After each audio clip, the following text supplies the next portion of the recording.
Episode 41। कामना बेहोश हो जाती है। सबकी चीखें निकल जाती है। कामना को बेहोश होते देख अंश भागकर किचन में जाकर पानी लेकर आता है और कामना के चेहरे पर पानी के छींटे मारता है।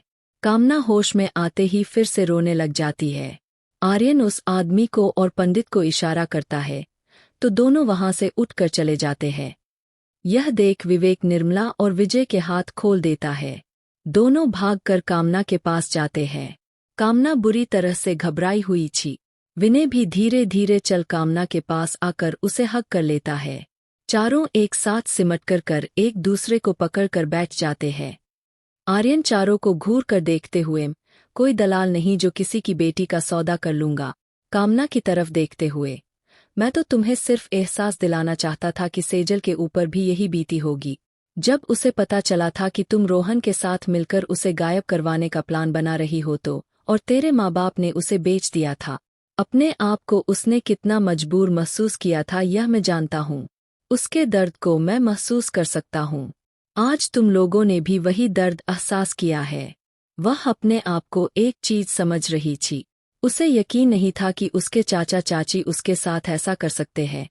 मारना पीटना एक अलग चीज है, पर बेचना, यह तुम लोगों को सोचते हुए भी शर्म नहीं आई। विनय की तरफ देखते हुए, अपनी बहन को इस हालत में देख तुझे दर्द हुआ ना? आंसू निकले ना तेरे? वह तेरी बहन नहीं थी जिसका तू सौदा करने के लिए रोहन को लेकर आया था। दादी की तरफ देखकर हाथ जोड़, दादी मैं जानता हूँ आपको इन सब से तकलीफ हुई है, कैसे भी हो है तो आपके ही बच्चे, पर सेजल को चोट पहुंचाने वाले या दर्द देने वालों को मैं कभी नहीं छोड़ूंगा। मैं आज यही बताना चाहता था इनको। उन चारों को देखते हुए, अब कभी भी ना मैं इस घर में आऊंगा और ना मेरी सेजल। तुम चादरों का अब सेजल से कोई भी वास्ता नहीं होगा, यह बात याद रख लेना। अगर इसके बाद भी सेजल को तुम लोगों की वजह से जरा सी भी तकलीफ हुई तो मैं भूल जाऊंगा कि मैं कोत हूं और तुम कौन। अभी यह तो सिर्फ एक नाटक था। अगर अब सेजल के साथ कुछ करने की भी सोची तो मैं अपनी सारी मर्यादा भूल जाऊंगा, ये याद रख लेना।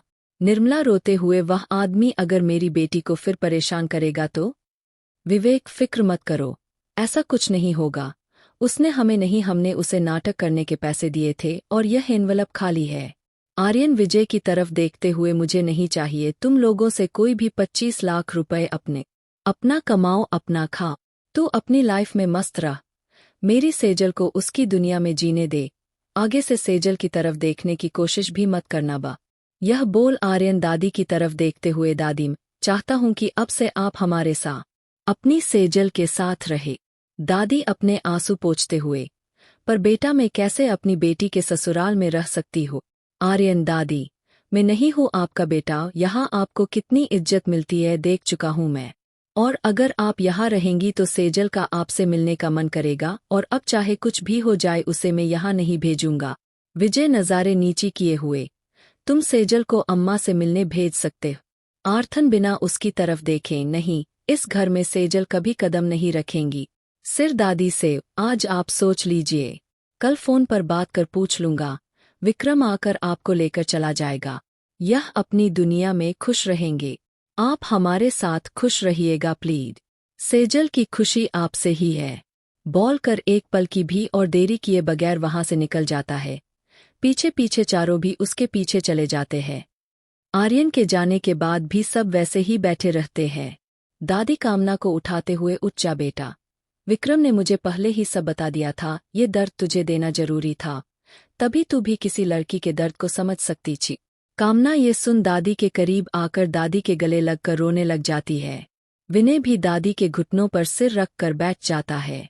आज दोनों को जो दर्द हुआ तब उन्हें आज सेजल के दर्द का एहसास हो रहा था।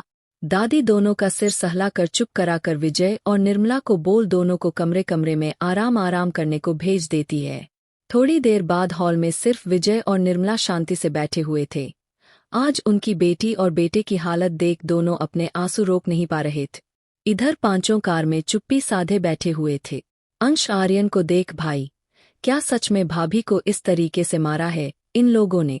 आर्यन के ये सुनते ही सेजल का डरा हुआ चेहरा उनके सामने आ जाता है। वो सिर्फ हाँ में सिर हिला देता है। अंश, तभी भाभी इतनी डरी हुई रहती है? आर्यन, हम। विवेक भाई, आपको लगता है उस कामना को अक्लाई होंगी? माइक पता नहीं, बस मुझे तो उसे एहसास दिलाना था कि मेरी सेजल भी इसी तकलीफ से गुजरी थी। तुम सबने देखा था ना कितना घबराई हुई भागते हुए आई थी वहां से जब उसे ये हकीकत पता चली थी। ऋषभ देख, अब तुझे सिर्फ सेजल को संभालना है, समझा? आर्यन हाँ। ऋषभ, वैसे कल सेजल को स्किन डॉक्टर के पास क्यों लेकर गया था? कोई स्किन एलर्जी हो गई क्या उसे? आर्यन ना में सिर हिला देता है। ऋषभ मुस्कुराते हुए, संगत का असर हो रहा है। आर्यन ऋषभ को देखते हुए, क्या संगत का असर? ऋषभ, सेजल की तरह सिर हिलाने की आदत हो गई तेरी भी। ये सुन आर्यन हल्का सा हंस देता है।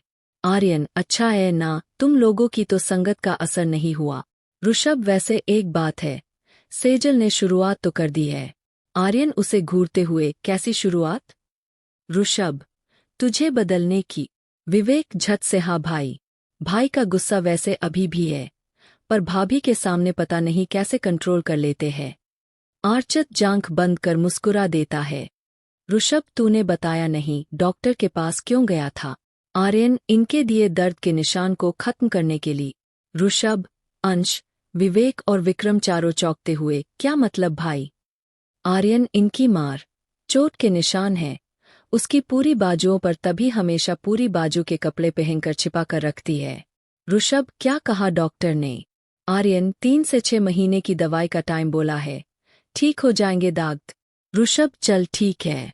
आर्यन कुछ सोचकर विवेक से जो कार चला रहा था, सुन, मुझे सेजल के कॉलेज ड्रॉप कर दे, उसके बाद तुम लोग जाओ और सेजल शाम तक घर आ जाएंगे। विवेक मुस्कुराते हुए, ठीक है भाई। आर्यन ऋषभ से, और तुझे एक ड्राइवर रखने को बोला था, क्या हुआ? ऋषभ, वो कल से ज्वाइन करेगा, और एक बॉडीगार्ड भी रख लिया है सेजल के लिए, जब तक ये रोहन का मैटर सॉल्व नहीं होता तब तक। अंश, भाई बॉडीगार्ड की क्या जरूरत है, हम हैं ना, बारी बारी से भाभी के साथ कॉलेज चले जाएंगे। कारपन पे सही कह रहा है, वैसे भी अभी मैं किसी के ऊपर भरोसा नहीं कर सकता। ऋषभ तीनों की तरफ देखते हुए, देख लो, मैं तो इसलिए बोल रहा था कि कल को कहो कि भाई अपना पर्सनल काम भी हमसे करवाते हैं। अंश मुंह फुलाते हुए, यानी आप हमें अपना नहीं मानते ना भाई? विवेक, हाँ भाई, आज तो बोल दिया, आगे से मत बोलना वरना ऑफिस के आगे धरना दे देंगे। हाँ। विक्रम ये सुनते ही हंसने लग जाता है। ऋषभ हाथ जोड़कर, अच्छा बाबा माफ करो, गलती हो गई, बॉडीगार्ड कैसा? अंश, विक्रम और विवेक मुस्कुराते हुए, जाओ भाई, माफ किया। आर्यन और ऋषभ एक दूसरे को देख मुस्कुरा देते हैं। अगले एपिसोड के लिए हमारे चैनल को सब्सक्राइब करें। धन्यवाद।